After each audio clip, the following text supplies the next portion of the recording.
So we're now recording. Okay, so Temtris been going 21 years. Surely the fact being that you've now signed to a European label has to be the biggest event to the band, for the band. Yeah, look, definitely was a huge step for us. We weren't really looking for a label because we had distribution with Battle God Productions and they'd help us, you know, promote our band. And we released Forever just to sort of keep the band rolling and keep us in the scene, even though we couldn't do gigs because everything was locked down. And yeah, lovely Carlo from Wormholedeath sort of reached out and offered us this contract to do an album, and the rest is history. Basically, now we've got an album out because we were thinking we'd only release sort of singles and just keep ourselves, you know, going that way. But yeah, when we got offered such a good deal, it was like, why not? Let's go for it. So album 6, crazy. Okay, and you said you're in the studio, so presumably you're working on new material. Are we looking at a new EP, maybe? No, oh no, just today we've actually been rehearsing because we've got our first show for our tour starting next Friday. So we're headlining a festival here in Sydney, Right. And that's the Friday night we're playing. So we've had all day, we've been rehearsing today, getting ready for that show and just making sure the new songs are ready to play live, because it's always nerve-wracking doing them live. It's all good in rehearsal because everyone can hear everything and you can get your sound how you want it and all that stuff. But when it comes to actually getting on stage and playing them live, and nerves kick in, Oh, definitely. doesn't always run as smoothly as you hope. So we rehearsed a lot, like all day today. So hopefully everything's ready to go for next week. Right, with the new album, because it came out the week just gone, and what has the reception been like? Have you had a lot of international attention? It's been absolutely amazing. The reviews we've had have been amazing. They've literally blown us away. I mean, we've always had pretty good reviews, but this time round we're getting, you know, those 9s and 10s out of 10, and people saying how amazed they are at how good we've stepped it up again from Rapture, which we're nervous about delivering a better album again. It's always hard when you're doing everything yourself and you don't have, you know, you've got a limited budget and things like that. But yeah, the feedback, I've been getting private messages from people saying they're loving the songs. I've had stacks of interviews actually. I've had heaps of interviews. I've got more coming up this week, and I've actually lived at the post office this week sending CDs out, and I think just before I started this meeting I was packing up more CDs to send out to people because they're wanting to buy actually off us this time, which is great, because they want, you know, the signature and all that sort of stuff. So definitely feeling the love for this album. It's pretty huge, and it's only been out since Friday. Yeah. So yeah, pretty good. Okay, talk us through the album itself, Ritual Warfare, because I'm guessing from the album title it's kind of a spiritual slant, at the same time, obviously warfare, self-explanatory. Yeah. Can you give us your definition of it? Yeah, look, that song was actually that was Anthony Fox's song. He wrote that and had an idea about all, you know, the constant going to how religion controls a lot of the world and whether there's wars, and that's sort of where that ritual warfare theme came from. But it sort of linked in with the whole Aztec theme on the cover, as you know, the Aztecs had their own cultures, and it was just basically a song about each religion and how every religion has its own ways of doing things and controlling the world and having a bit of manipulation, and how it has that bad side. It's not necessarily, I mean, everyone talks about religion as or something they have that usually they use for themselves just as a spiritual thing, as you were saying, but it's not always necessarily a nice thing and can come across as an evil side as well. So we sort of touched on that with that song. But the rest of the album actually has a lot of themes that are based around, when we first started writing, it was about time and time in life and how it affects us. So religion comes into that as well with, you know, your life and things. So yeah, it's it's basically, we started off with the whole Forever song, which was, you know, again, based on time and wanting Temtris to go forever. That's where that came from. And then we've got our other songs on the album which have themes around that as well with time. But yeah, the Ritual Warfare, that was one Anthony actually wrote a bit later in the album, and it actually was so good we just went, that has to be the next single. So, and I'm glad we did, because it's getting a huge response. So it's been pretty awesome with that one too. So it's, in a way, it's like, obviously you're not touching on religion fully, but it's a sort of slight tongue-in-cheek sort of aspect on it, I suppose. Yeah, I guess it's like, I mean, I'm not a religious person as such, but I do believe there's good and bad spiritual stuff in the world, you know, and I do believe in karma quite a bit. So, yeah, I think it's good to touch on those things and look at stuff with an open mind and say, you know, not everything's all good and not everything is all bad, but I think things have two sides to a story, you know, and religion has that with it. So Ritual Warfare is touching on that side, how it can be quite evil at times, even though it's supposedly a good thing. So now, reflecting on, obviously, the band has been going 21 years, and yourself and Anthony started off the band back in the day, so to speak. Yeah. What is it that has driven the band all this time? 21 years is a long time. It is a long time, and it's been hard work, but it just feels right. It's me. I love singing. Anthony loves playing and writing music. That is just who we are. It's part of who we are and what we do. We just love it so much. And if we've had periods where we sort of stopped, but always kept going in that sense, even behind closed doors, because it's just music is part of our life. So that's where sort of Forever came from for me when I wrote it, how we just keep going because we love it so much. And no matter what gets thrown at us, we get back up, because without Temtris in our lives, it wouldn't feel right. So, yeah, that's why we've just pushed on. And I think with the past 2 years where the whole world has grappled with the pandemic and obviously COVID, etc., but I think the world needs music in order to survive. Metal music specifically. Of course. Of course. It definitely, I mean, it was funny because it was a big discussion here in Australia, because our government set up a job keeper payment for people that were, you know, had lost their work. But artists weren't really included in that because, you know, we weren't essential workers. And you sort of go, well, you put the TV on, there's music. We go to school, we teach kids with music. You hop in the car, there's music. You watch your movies, there's music. You put your Netflix on, there's music. What would life be without music? Exactly. It would be damn boring. And I don't think people realise, if you took away that sort of art, how boring life would be, and they would realise how essential it actually is. So, yeah, it's definitely something people take for granted, I think, in that sense. Well, I mean, if you took like a whole overall perspective, when they're saying it's not essential, then you can rule out weddings, Indigenous festivals, you can rule out, there's so many different funerals, for example. People use music at funerals. So, yeah, I think music has become so ingrained within international culture, it's hard to ignore it. Yes, it is, and it is in everyone's lives, and every culture and every religion as well. So it literally is, it's part of everyone's lives, and it speaks. I mean, I know my day job is working with autistic children, and we use music pretty much to teach them all day, every day, and without it, you know, their day would be pretty sad. So yeah, it is definitely, people need music in their lives, and it's been really tough when everything shut down and it all got taken away from everybody in that sense. But here in Australia, it's all started up again, and everyone's loving it.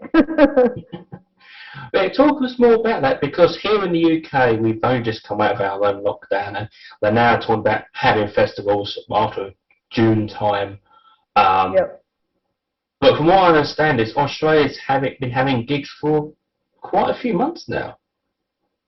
Yeah, look, we did a sit-down show, which was really bizarre, in September last year. That was our first sort of COVID gig we did, and gigs were selling out then because they were so limited. So everyone was getting out and going to the shows, and it was really different singing to people. And normally, like, you'd feed off the audience, and everyone moshes around, and you know, they feed off you and you feed off them and take that energy. But to keep a show going when everyone's sitting definitely was a different vibe. Even though people still loved it, it's not the same. So we actually did another one recently, which was a sit-down show, and now just in the last month, all restrictions have been dropped. So yeah, it's nice to know you can get back out there and play it, like to do this festival next week to a full room, to people that can actually get up and headbang and have a bit of a pitch going is exciting. So I can't wait to do that again. And of course, you mentioned that you're going on tour as well, which is 6 states.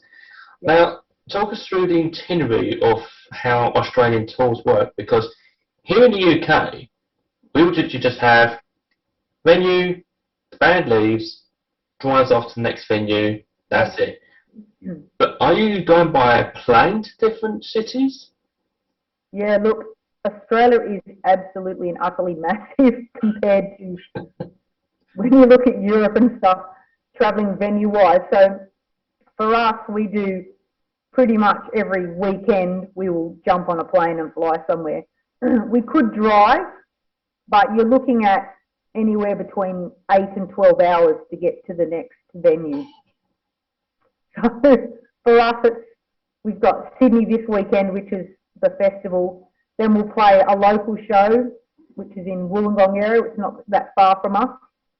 But then we've got Adelaide, so I've just booked flights for that at the end of the month, and that's when the actual, we'll fly over there and play a show, then come back and of course work the week. Then the next week we'll do Canberra, which is in ACT, which is another state. So we'll drive where we can, but a lot of the shows you have to fly, and things like Perth, I haven't even booked playing there because it actually costs us more to fly to Perth in our own country than it would be to fly to New Zealand and play there because it's so far away.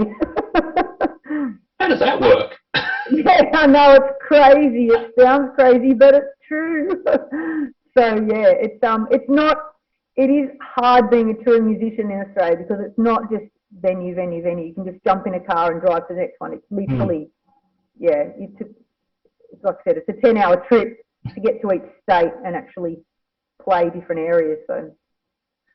So in a way, when you're flying to another venue, it's almost like as if you're preparing to go to another country in that sort of sense. Yeah, it costs a lot more probably to tour here for that reason. It's not like you can just jump on a train and get to the next area. So. And internationally speaking, if I remember correctly, you played in the UK once. Have you not played? No, haven't played. No, we haven't got out of it. The only place we've played out of Australia is New Zealand. What was that like? That was awesome. We flew into Auckland and then had to get this little plane down to Gisborne where they had this 2-day festival, and they had a big area campsite set up where all the bands had their own cabins, and the venue was sort of a walk down the road, and just it was so relaxed and everyone was so friendly and we had so much fun. We'd love to go back and do that again if we get the opportunity because New Zealand people are just wonderful. They're very, very welcoming and we had such a blast. So countryside's amazing too. They all took us for a drive the day before we left and took us all around the coastline, took us out for lunch and spoiled us. So definitely a good festival to go to. Okay, now also talking of overall perspective, Australia, the metal scene itself, obviously people internationally would know Light Heart is Murder, Parkway Drive, bands like that, but in your honest opinion, do you feel that both Australia and New Zealand are often secluded from the rest of the world, like kind of forgotten? Yeah, we are. Look, you even read the reviews we've had back from this album already, and they talk about AC/DC and bands that are pub rock bands. They don't even talk about metal. It's like, what, there's metal in Australia? It's like they don't even, I don't know, to get our music out of the country is so hard. So I guess that's where being signed to an international label really does help. Mm. get our music out of this area and get people to listen to it. Because there are having people who are listening to it now going, oh, how did I not hear of this band? They've got 6 albums out. But it is, I mean, there's a lot of music out there at the moment, so I guess it's just having the right people to get it out to everybody to hear it, and hopefully get them hooked and get them to stay, because there are a lot of amazing metal bands here in Australia. We're very lucky. So. Do you want to name drop some for people who will watch this video? Oh, look, the Hidden Intent Boys have just released a new album. They're great. They're from Adelaide. They're a thrash band. Another band I absolutely love is Damnation's Day. They've got a really great melodic metal sound, a fantastic singer. There's some great bands up the coast, even we've got Pure Envy in Newcastle. There's just, I booked a tour where I tried to give as many bands as I could a show, like to come and play a show with us. We've got Torrential playing with us in Newcastle, and Thraxus are playing with us in Sydney. So there's lots of great bands. Thrash is very big in Australia. So the Aussie crowd loves their thrash metal, but they also like their melodic stuff too. But the majority of bands in Australia are thrash metal bands, as a rule, I would say. Okay, let's go back to the album. It's been 3 years since the 5th album? 2, 3? Only 2, actually. 2 years? 2 years, yeah. Okay, so between your new album, Ritual Warfare, and Rapture, what differences did you make? Obviously, you're stepping up to a newer label as well. Yep. So what differences did you make? Look, we spent a lot, well, I could say we spent a lot more time writing, but we probably didn't, because Forever was released in May, and then we had to have another album ready to go to record by December. So we did spend a lot of time in the studio crafting those songs and just adding the layers and really trying to make them. They just work this time. The whole album really feels complete and right. And even I know Fox spent a lot of time getting the pre-production right with the mixing. We changed guitarists, and our guitarist that left, Anthony Hoffman, he actually helped with the production on the guitars and getting the guitar sounds really good. So the guitars sound amazing on this album. But I don't know, something just worked with this one. It all just really flows really well, and the sound, the mix is really good, and I don't know, for some reason it's just all connected, and this is probably the album we've tried to release all the time, but this one for some reason has just gelled and come out great. So I mean, admittedly, I know I pushed myself a lot more vocally and tried different things, and even if I thought, try something, see, even if it sounds silly, we can get rid of it, but at least try, with some of the screams we weren't sure if they're going to work. Even with that big one on the beginning of Ritual Warfare, Anthony Fox was like, yeah, I don't know if that's too corny. I'm like, no, we've got to have a big scream at the front. And now it just sounds epic. And everyone that listens to it's like, yeah, that's awesome. So I think it's having that risk-taking where you go, I'm going to try this, and it's paid off. So. Now, obviously, the attitude towards music consumption over the past decade or so has changed dramatically. We've seen a lot more people sort of deviating to the streaming side, like Spotify, Apple Music, etc. What is the current sort of attitude in Australia? Do people still prefer CDs over streaming, or is it both? CDs are very popular here from my crowd of people I know, and so is vinyl. And actually, there's a few people here that are making tapes again. Really? So, yeah, I've got a friend that's probably already put Rapture on a tape.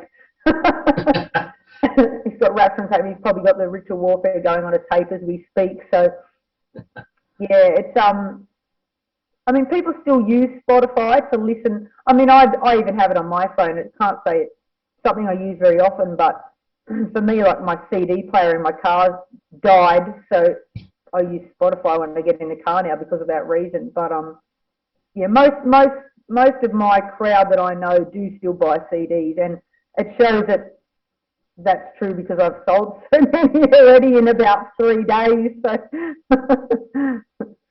and of course, obviously, as a metal band, you tend to accrue fans from all over the world. have there been any countries that you've sat back and gone, wow, really? Any countries that have stood out? Oh, look, there's countries that stood out, but I have had, like, recently with this album, because we had the Mexican theme on the cover, the Aztec theme, I've actually had a few people from Mexico actually contact me and wanted to find out about buying the CD. So I think if you can have some culture that relates to someone that wouldn't normally, you know, check your stuff out, it can help them have a reason to reach out to you and talk and ask about stuff. So yeah, that's been pretty cool having people, because I actually, when we did the photo shoot even for this album, because it had the Aztec thing, we were originally going to look at me wearing an Aztec headpiece, and I actually contacted a couple of my friends from Mexico and said, would this be offensive if I did this? But I said, no, it'd be really cool if you did, but we didn't end up using the photos from that. But yeah, it's always nice to have that, reach those countries, like you say, out of your normal area, and have people contact you and go, this is really cool, I love this stuff. And like I said, the people from Mexico, like, they want to buy the shirt because they want to walk around with the Aztec temples shirt with some metal, promoting metal music, because they think it's really awesome that their culture's being, you know, taught about over here in a sense in the music. So yeah, that's really cool. And obviously, metal bands, they also have their own different style of outfits on stage. Obviously, known bands like Flesh God Apocalypse to do tuxedo. We've known Sabaton to do like the old cargo pants and the body armour. Yourself, though, you've got some eloquent outfits, haven't you? You've got your latex leggings, you've got the whole West bodysuit. Surely you must get really hot in those. I can tell you, one day I did a photo shoot in some latex pants, and it was 43 degrees here. And I literally, at the end of the photo shoot, sounds really gross, but the bottoms were full of water around my ankles from wearing boots. So when I took the boots off, I still had all the water, probably sweaty, sweat just from sweating so much. So it's the same on stage. Like, it does get hot, really hot on stage under the lights. And the biggest hassle I find as a female is when you wear those wonderful bodysuits that look great.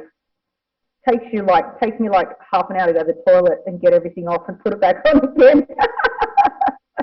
Which no one thinks about. You might look glamorous on stage, but when it comes to going to the bathroom, it's like, help! That's why, you know, I feel sorry for the girls that wear corsets all the time.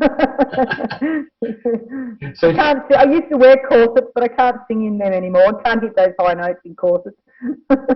It would seem the guys have it too easy then. I'm starting to think that, yeah. So going on that sort of theme, obviously this is a topic that's been discussed in the metal community for God knows how long. The whole sexism attitude, you know, women shouldn't dress like this or shouldn't be like this, blah, blah, blah. Have you ever been on the receiving end of any sexist remarks, and how, if you have, how have you dealt with it? Yeah, look, I've had the whole, you know, show us your tits from the crowd and stuff like that, and I usually give them some flack back, and I think I'm lucky. I'm one of those girls that I've never been intimidated like that, because, well, for 10 years I've trained martial arts, so if anyone tried to start trouble with me, I'd probably just choke them out. But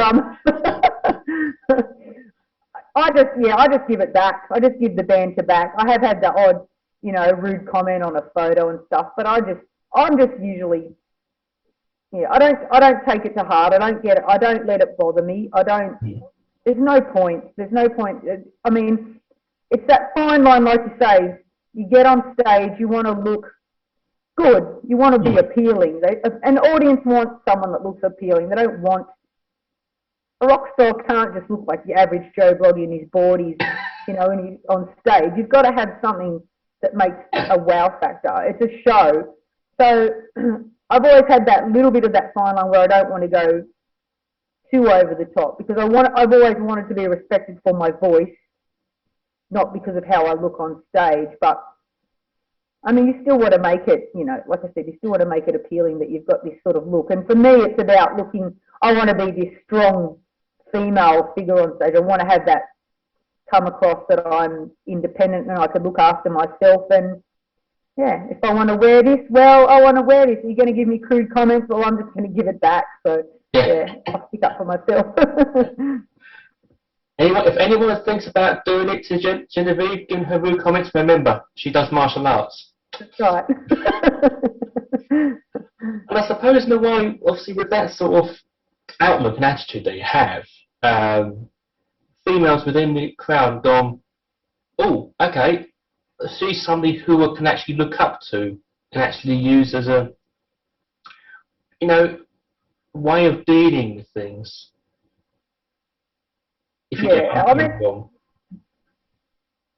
You want to set a good example for people, for females, and you want to, I mean, we've got quite a good female group that comes and watches our shows, and they're in one of the songs I wrote about, My Metal Sisters, you know, in the song on the album. And that's, we all look after each other, but I must admit here in Australia, the males are really fantastic in the scene, the metal fellas. They're all very supportive of the female crowd, and the girls know that they can all look after themselves anyway, but it's nice to know that here most people feel safe at a show regardless, and you know the girls will look after each other, and they know if they need to, the boys have got their back as well. But yeah, I think as for giving you have to be aware that when you're a singer in a band, you are setting up or putting across an appearance and a look that people are going to, some people will copy, or, you know, maybe try and, I'm trying to think what the word is I would use, but not just copy, but emulate, you know, that person. So I think you've got to be a little bit responsible in that sense of, yeah. I want to come across, like you said, as this strong female, but not this tart and not this. I want to show girls that you can be respected and stick up for yourself and all that sort of stuff. So yeah. Okay, and looking towards, obviously we're now in May, but looking for the rest of the year, you've got your tour that's already been planned. What other plans have you got, and have you got any greetings or thank yous you wish to send out to people? Look, we are looking at doing another film clip. And we've got that'll be a song that's off the album we've already got picked out. But because we're so busy with our tour starting, we decided we'll probably do that at the end of the tour and do the film clip then, and then use that to keep sort of the album rolling until we decide to do some more music. And then, yeah, I mean, after that, we will get back into the studio, and hopefully, I know the boys are already saying they've always got riffs and ideas and stuff like that ready to go. So definitely film clip, definitely more writing, because that's just what we do. And then, I mean, really, I just want to say thank you to everyone for having a listen to Temtris, checking us out. Reach out to me and the band. I will talk to anybody. If I could come to a show, I'd sit down and have a beer with you or whatever. I love just hanging out with everyone and just connecting. I don't try and, you go see some bands and bands just come and play and then disappear. I'm one of those people that'll go stand in the audience and mosh with them to the next band. So yeah, if I do see you at your show, come and say hi and I'll have a drink with you. But yeah, thanks for everyone just checking out our new stuff, and reach out and I will message you back and talk back for sure. Thank you very much, Genevieve. Stay metal. Horns up to everyone. Thank you.